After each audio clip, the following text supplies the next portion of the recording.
Folks, welcome to Holding On with Holder, where I talk to interesting people about interesting topics. My name is Steve Holder, and I am your host. My guests this evening are Jill Jaracz and Alison Brown, who host a podcast called Keep the Flame Alive. It's about the Olympics and Special Olympics. Thank you, ladies, for being my guests. Oh, Thanks very much for having us. It's if I could say, it's the Paralympics, not the Special Olympics. Those are two different organizations. Okay, well, you're going to have to educate me on that. Special Olympics is for mental disabilities, and Paralympics is for physical disabilities. Okay. Well, I learned something already. There we go. Hey. You know, this is the first time I've had two guests at once. Oh, this is exciting. Yeah. Well, I love that we do the podcast together. Yeah. It's so much more interesting for us in terms of our work environment, and it keeps us both honest. And especially during the pandemic, it was, I get to talk to Jill, because she was pretty much the only person outside of my family that I spoke to for weeks at a time. Samesies. Are you all in different states? Yes. Okay. Where are you? I'm in Connecticut. And I am in Ohio. Ohio. Okay. Have either of you ever been to Tennessee? Yes. I have not. Oh, you have? Yeah, I have. I've been to Memphis, and then I've been to Nashville as well. And I overnighted in Chattanooga. Consider yourself invited. Stop by. Thank you. So can you each give me a little bit of background about yourself, and how do you describe yourself? I'll let you go first, Jill. Okay. Well, I am a writer and also do this podcast. Alison and I met a long time ago now. We used to be librarians at the same consulting firm. So we worked pretty much back to back, literally, for a couple of years while she was in Chicago. We were both in Chicago at the time. And then a few years ago, I got the idea to do a podcast about the Olympics because I wanted somebody to talk about it with. I'm a freelancer, so I don't have too many people at home to talk with. And, the stuffed animals don't always talk back. So Alison was in town. Alison was in town one day, and I said, "Hey, would you like to start a podcast?" And she said, "Yep." And then the adventure started. All right. Yeah, so I was working with Jill and left that job because I had a child, and I was not really working for many years, kind of volunteering, doing little part-time jobs, doing bits and pieces here. So when Jill proposed this, it was perfect. We controlled our own schedule. We took on as much as we could. And as we've moved along, and obviously now my daughter is in college, it's a very different situation. I can take on more and do more other things. So it worked. The timing worked out very, very well for where I was in my life as well. Okay, great. So your podcast is called Keep the Flame Alive. Jill, would you like to give us a background and all that? What's that all about?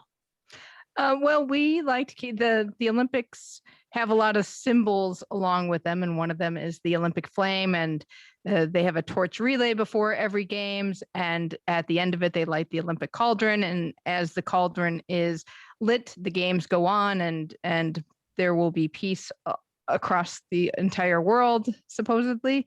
And so we wanted this to be something that kept that Olympic flame and that Olympic spirit alive, even when the games weren't happening. Okay. Well, I'm all ready for that world peace. When will that start? Probably the first of never, but we can hope, right? Yeah, sure. So Alison, how did you become interested in the Olympics? Well, I started watching them when I was a kid. My first memory is Nadia in 1976. And I promptly went up and made my mother sign me up for gymnastics right after that. And then 1980, I grew up in New York State. The Winter Olympics were in Lake Placid. And the idea that the Winter Olympics, it was several hours away driving time, but that it was still in my state was very exciting to me and really captured my imagination. And from then on, I just, every 4 years was glued to the TV. And it was something that we as a family did. I remember watching figure skating with my mom and hockey with my dad, and my sisters and I all sitting around on the little black and white TV in the kitchen, just watching all the different sports. And sports I didn't even know what was happening, but I understood the idea of somebody being so excited when they won, being so hurt when they lost, the camaraderie of the teamwork and the respect for one another. I got that even though I didn't understand soccer or field hockey or even a lot of the track events when I was a kid. But I got the feelings that were happening. Yeah. Jill, do you think the Olympics should be canceled this year? No, I think it was good that they were postponed, but I think that the Tokyo organizing committee is doing what they can, and athletes are doing what they can to get vaccinated, and they're working on having a really safe games, or as safe as possible. I mean, you're always going to have some kind of risk there, but throughout the past 6-9 months, so many sporting events have been held, and there haven't been too many problems across a lot of international federations. So I think that the Olympics can happen.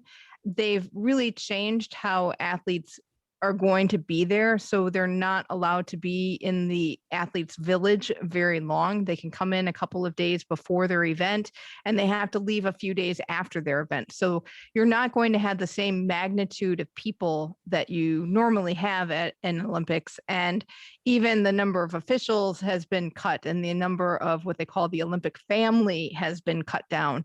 So there's not going to be as many people there. You won't have the overseas fans. So hopefully it will go on as best it can. Yeah, I hope so. So are either one of you ever in the Olympics? No, we are fans exclusively. I wish. Right? Yeah.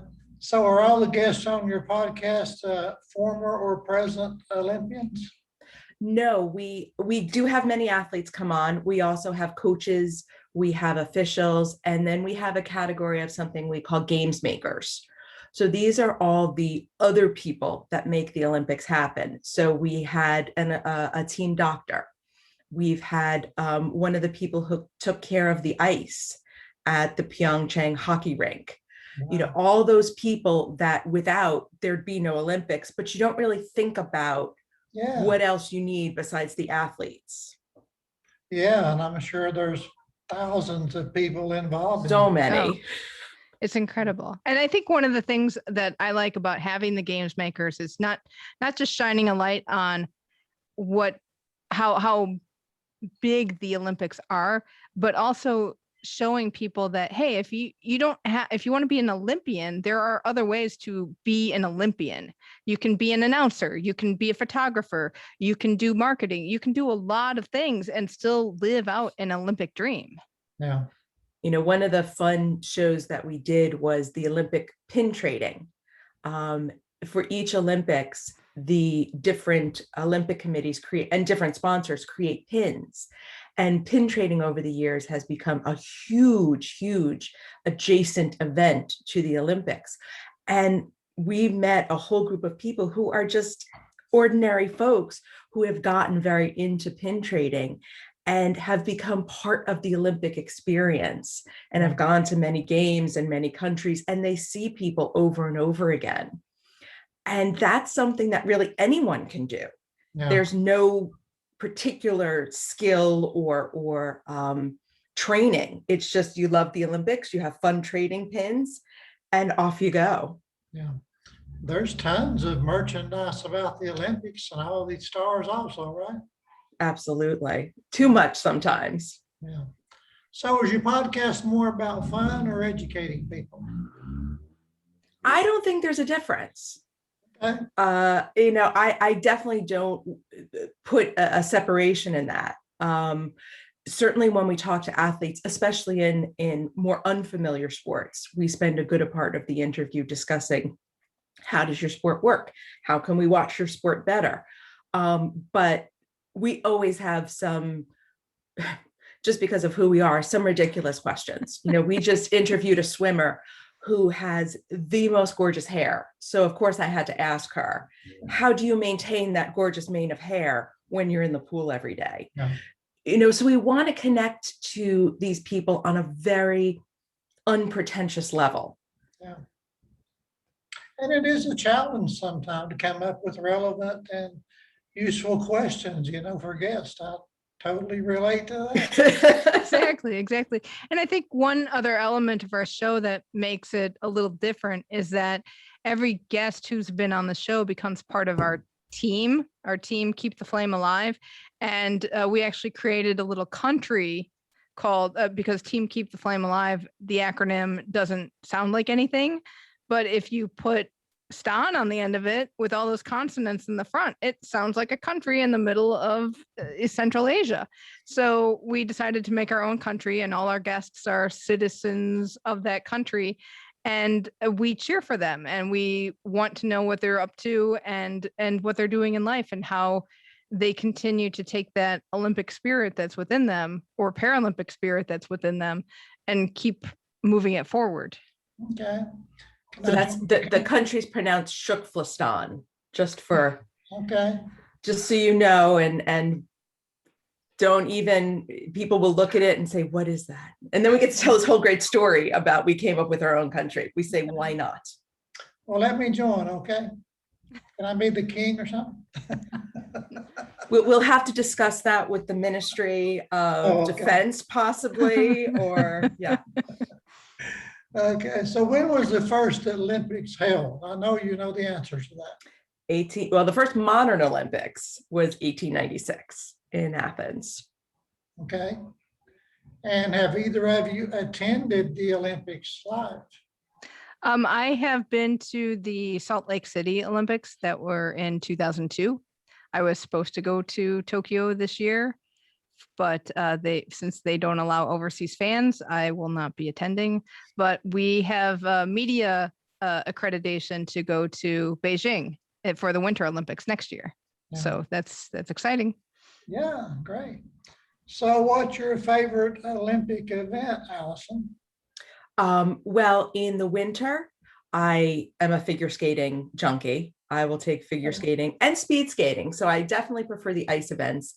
In summer, I'm an old gymnast buff at heart, and I love swimming. Okay. How about you, Jill? For winter, I love biathlon. I think it's a really exciting sport that doesn't get enough play here in the United States. And then I also like ice sports. I like bobsled a lot, and I do love watching figure skating as well. For the summer, you can't go wrong with gymnastics. You can't go wrong with swimming. I used to swim when I was a kid, so there's still a lot of that residual tug to the water. I'm looking forward to a new sport on the program this year. It's called 3x3, which is 3-on-3 basketball. And that is really exciting to watch. Okay. Maybe I need to get my basketball back out. I used to do that when I was a kid. Absolutely. When we've interviewed a lot of shooters recently, so I'm really looking forward to watching shooting. Yeah. Okay. So Jill, you're a writer. What genre do you write? For personal things, I do write some literary fiction, but I do a lot of article writing for the web. So it depends on the time, I guess. So I'm writing some white papers now. I write a lot of LinkedIn profiles for people. And oh gosh, what else do I do? I've done a lot of financial services. I've done some How Stuff Works articles, which was great preparation for the podcast, and wrote about financial services as well, and did some local news writing. So it runs the gamut. All right. And you're the producer of the podcast, correct? Right. Yes, as I like to say, Jill is definitely the meteorologist. I am definitely the weather girl. Okay. So the skill set is limited. So yeah, does she boss you around, Alison? Is that what it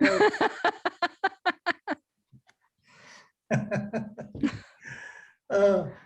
So which Olympic stars should we watch closely this year? Who's going to be the big surprise, the big show?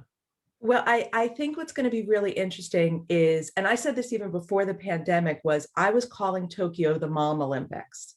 There are many athletes who have come back basically from maternity leave and will be competing again. And this is going to be the first Olympics where we're seeing a critical mass of women who have returned after having children. There's always been a smattering, one or two here and there, but they are going to be across countries, across sports.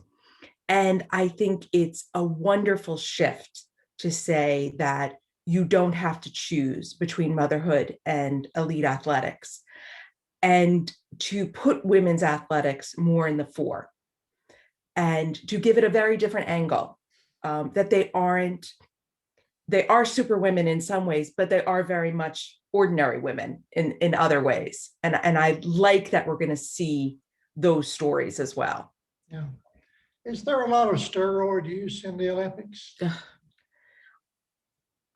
Don't get me started on steroids. People who listen to our podcast know that I will go off on wild tirades on the use of any kind of performance enhancing substances. It makes me so angry. And unfortunately, it is still a big problem, especially in certain disciplines. Yeah. I remember Lance Armstrong had all the things he accomplished and was a hero for years, and then the truth came out and Heartbreaking. Right. Yeah. And he, along with, I believe, Floyd Landis, you had a few dopers right in a row. And that's the reason I don't watch the Tour de France anymore. I used to watch it every year, but now I don't care as much about cycling because of that stain on their record. Yeah. So should transgender people be allowed in the Olympics? I think we have to be very careful when we use the term transgender when we're talking about athletes, because there are many types of transgender, in terms of the physicality, in terms of hormones and surgeries. And I don't think it's a simple yes or no. So is there a specific policy now that they have, Jill?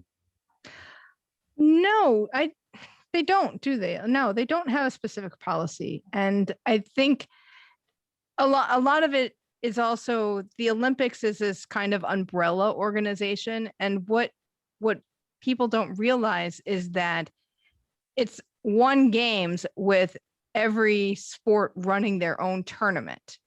So basically it will vary from sport to sport on what they allow, but there's no like blanket statement, yes or no. Yeah. So do you think Bruce Jenner or Caitlyn Jenner, I'm not sure how to even say it now, has that been a bad influence on the Olympics or a good influence or any at all? I don't think it's any influence at all, really, because Caitlyn Jenner has not continued to identify with her Olympic past.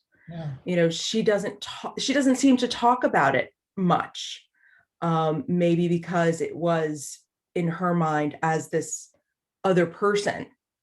But I don't think there's been much connection, because I bet if you asked most people under 40, they would not even realize what Bruce Jenner accomplished in 1976. They would only know Bruce Jenner as from the Kardashians. And then obviously now because of her transition to Caitlyn.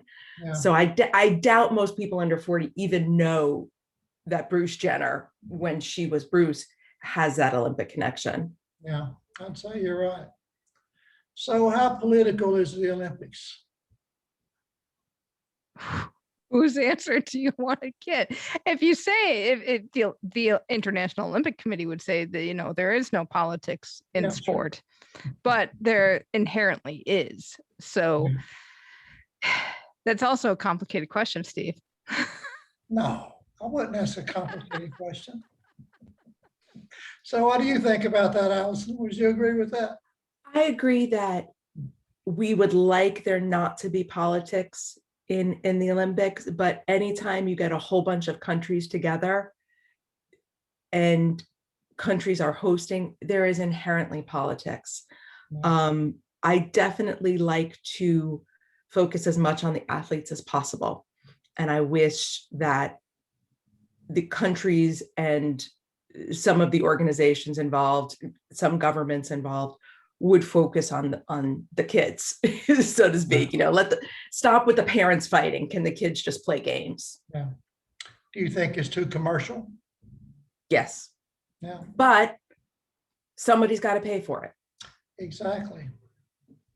It's also interesting though, if you notice when Tokyo happens, the only advertising that you might see is from the Olympic sponsors themselves, but usually the field of play and what you see on television just has no sponsorship whatsoever. And I noticed that at the last Winter Olympics, it's just like, oh, you had this games, and it's kind of refreshing to not have all of that sponsorship there. However, somebody does have to pay for this. This sport is very expensive. So they have a good roster of sponsors that helps defray those costs. And but at some extent we have to live with that. Yeah. So why should people listen to your podcast? Oh, this is the fun. This is the fun part. We do have a tremendous amount of fun. I think you will hear interviews different than what you will see on other sports broadcasters. We are not former athletes. We are not trained as sports journalists. We are fans. So we ask a lot of the questions that fans want asked. And we do not set our interviewees up for confrontation. We want them to feel comfortable with us. We don't want to set them up with gotcha questions. Yeah. So I think that people who come and sit down with us do become very relaxed, and we do get some fantastic stories that we certainly haven't heard from them previously. And I think because it's just, it's these nice two ladies who just want to talk to me. And because that's true, I have no interest in arguing with these people. Yeah. They're doing me a favor by coming and chatting with me. And so I think our approach is very different. So you will get a different angle. And I don't know any other place who's ever interviewed the Zamboni driver. Right. Yeah. Either. I will say it was interesting. We had a hammer thrower on, and a lot of the interview was talking with her. Her name's Deanna Price, and she is a current world champion, I believe. Yes. So and she won the gold medal in Rio, right? No, she did not. You're mixing Michelle. I'm mixing them. Okay, yes. Sorry, I'm mixing up my throwers. But a hammer throw is a very, very niche sport in the world of track and field. And like a lot of high schools don't even have it because it's something that's a little expensive, takes some specialization, and a hammer throw can really hurt you if you do it wrong. So we spent a good chunk of her interview just talking about how the hammer throw works. And then later on we asked, well, is there anything that you wish the media would ask you? And she goes, nobody asked me about my sport.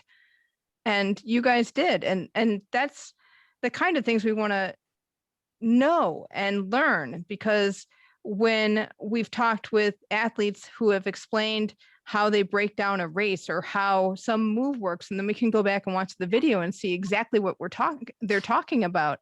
And it makes watching them so much more fun. Yeah. And something that other listeners have said to us is that they listen to our show and communicate with us because nobody in their circle is as obsessed with the Olympics as they are. So I believe we may have saved some marriages. Okay. Have you interviewed Kurt Angle? Do you know who that is? See, he's a wrestler, right? He is, but he was also an Olympic gold medal winner who his doctors told him not to even participate because he had a broken neck. He was And he won. 1996. He won the Atlanta, gold. Atlanta 1996 won the gold. That was a tough. Atlanta 1996 was a tough year for the wrestling world.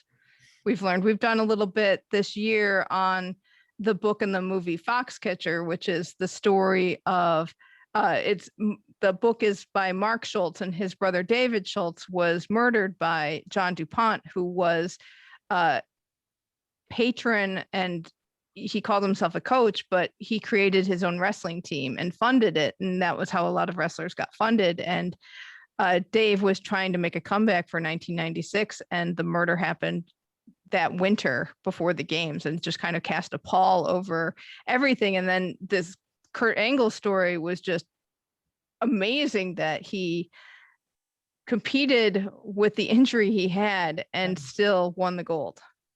And he's still competing to this day. Well, it's exhibition, not really competing, but he's still doing it. So what's the biggest scandal there has been in the Olympics over the years? There are unfortunately several to pick from. I don't know if you would call it a scandal, but certainly to me, the worst moment was the 1980 boycott of Moscow. I think that was the worst political decision. It was horrible for all those athletes involved. And it took many, many years for the Olympic movement to recover from that. Yeah. Now, what was the name of the skater, the female skater that done something, hit somebody else's knee? Yes, that was the Tanya Harding, Nancy Kerrigan. Yes, I remember that. So was she ever charged with the crime or anything over that? She was charged with a crime. I'm going by memory, so I'm going to be a little cautious here. I believe it had to do with obstruction. Okay. But yes, she was not accused of assault or anything. It had to do with the cover up and her involvement, as far as I remember. Yeah, it's sad that that's her legacy. Awful, because she was an amazing skater. She was the first American skater to land a triple axel in competition, so she was no joke. Yeah. And yet, what we remember for her, and unfortunately for Nancy Kerrigan, who is a double Olympic medalist, is the scandal and not the skating. Yeah. So who has been the biggest star of the Olympics? Ever? Yeah. I might say Nadia. I think Nadia has just transcended time, and what she accomplished by being the first gymnast to get the perfect 10. Everything has been measured up to that. And you'll even hear people say gymnastics has changed the way it scores, and it no longer has a perfect 10 in international competition. And so, but you still hear people talk about the perfect 10. Yeah. And that perfection in sports, and that's just relates back to Nadia. Yeah. I seem to recall a certain gymnastics instructor in the news recently for molesting the gymnasts over the years. Is that right? Yeah, unfortunately, United States gymnastics and in other countries are facing a reckoning right now, dealing with sexual, physical, verbal, emotional abuse of these very young, very impressionable girls. Yeah. And it is unfortunately affecting the entire sport, and is definitely cast a pall over such a beautiful sport. And it's really sad, though on the flip side, it's coming out, which means it can get fixed. Yeah. Do you think this is a widespread problem, or is that just an anomaly? Oh, absolutely not an anomaly.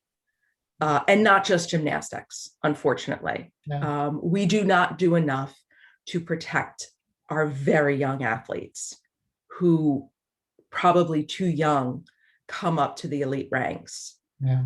And are subject to some really horrific circumstances. Yeah. And most women gymnasts are teenagers, correct? That is changing. It is changing. I mean, still they a few cycles ago, they did raise the age to 16. But we are seeing, Simone Biles, who is in her 20s now, coming back and absolutely dominating the sport. So we are seeing the gymnasts aging all the way into their 20s. So it is getting away from that 14-year-old imp gymnast. Okay. So would either of you like to say anything else about the Olympics or your podcast that I haven't given you an opportunity to say?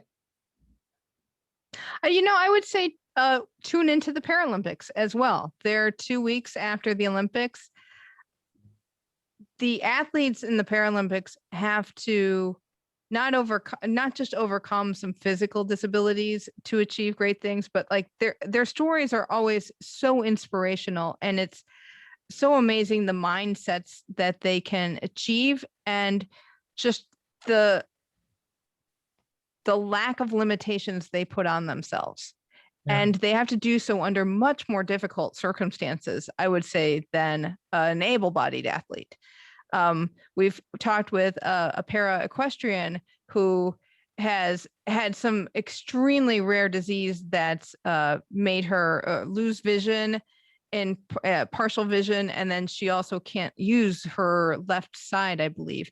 And she competes at the top levels, and she does so with a horse who also has no vision in one eye, which is just amazing. And you see just people being agile with wheelchairs in ways you didn't know that was possible, and upper body strength that is superhuman. And it just they do amazing things, and it's worth tuning in to watch them as well. So they're 2 weeks after the Olympics take place. Okay. And is there a sporting event that should be in the Olympics but isn't?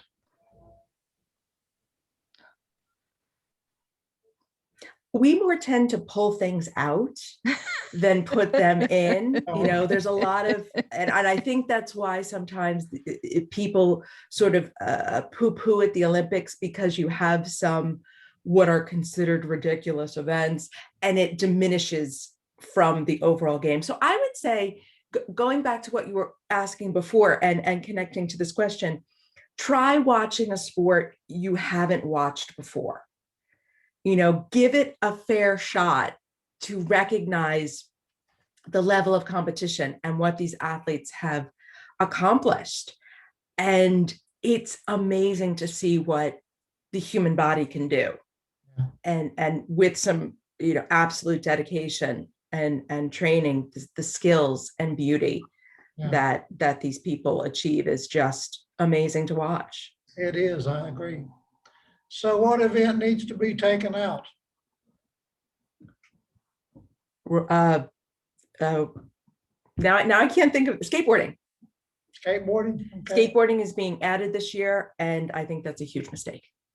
Now, there's one event that I absolutely hate. I think it's absolutely boring. I can't think of the name of it. They follow a little puck down the lane in slow motion and almost touch it, but they don't. Do you know what I'm talking about? You might be talking about curling? On ice? Maybe. No, and they have brooms and they sweep? Yeah, I think so, yeah. Okay.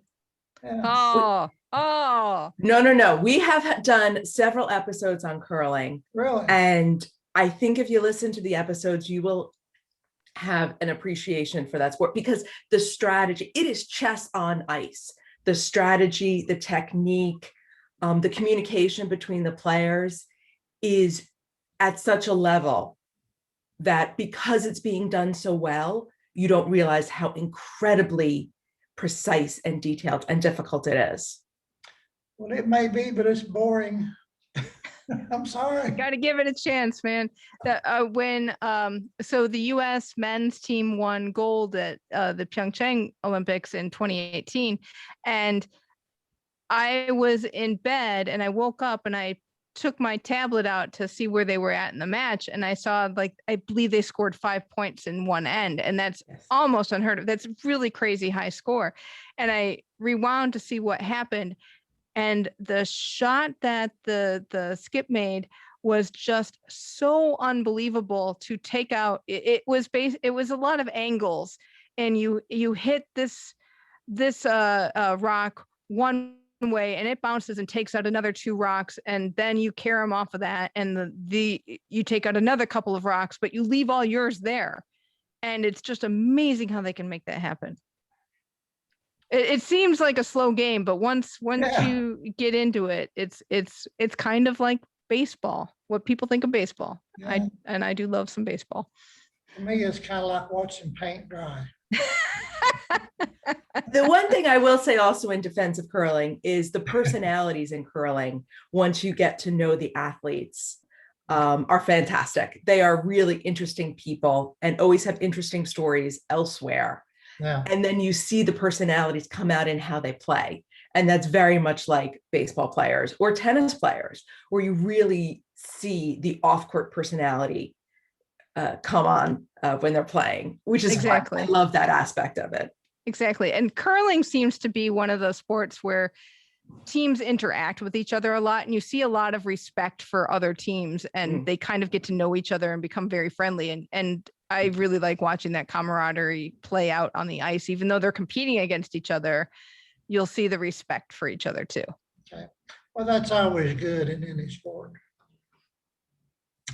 Well, ladies, thank you very much for being my guest. It's been fun talking to you. And I might even watch the Olympics this year. Y'all got me excited about it. Well, we'll be talking about it every day. We'll have an everyday show during Tokyo. So trust me, if you're not excited beforehand, we will get you there. Okay. I may not watch the curling. It's okay. No curling in Tokyo. That's winter. No curling in Tokyo. Okay. All righty. Well, thank you very much, ladies, for being my guests. I do appreciate it. And folks, thanks for tuning in to Holding On with Holder. Please subscribe to my channel and feel free to share this video all over social media, and be sure to check out Keep the Flame Alive podcast, right? Exactly. Absolutely. We are at flamealivepod.com. All right, very good. Well, thank you, ladies, for being my guests. I will let you go, and you have a wonderful evening. Thanks so much for having us, Steve. All right, bye-bye.